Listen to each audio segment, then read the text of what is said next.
श्री स्वामी समर्थ. तुम्हा सगळ्यांना होळीच्या खूप खूप शुभेच्छा.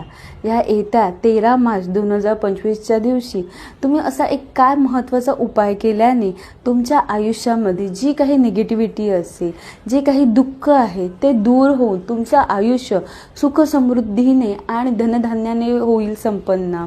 तर तुम्हाला मी आज एक असा महाउपाय सांगणार आहे, जो उपाय केल्याने तुमच्या आयुष्यामध्ये समृद्धीच येणार आहे. तुम्हाला या होळीच्या दिवशी संध्याकाळच्या वेळेमध्ये सफेद तीळ आहेत ना, ते जाऊन तुम्हाला पिंपळाच्या झाडाखाली मुठभर ठेवून यायचं आहे. शिवाय तुम्हाला गव्हाच्या पिठाचा एक दिवा तयार करायचा आहे आणि त्याच्यामध्ये गाईचं तूप टाकून तो दिवा तुम्हाला पिंपळाच्या झाडाखाली प्रज्वलित करायचा आहे. हा उपाय केल्याने तुमच्या आयुष्यामध्ये जे काही निगेटिव्हिटी असेल, जे काही दुःख असेल ते दूर होईल. तुमचं घर धनधान्याने भरेल. तुमच्या आयुष्यामध्ये सुख समृद्धी येईल.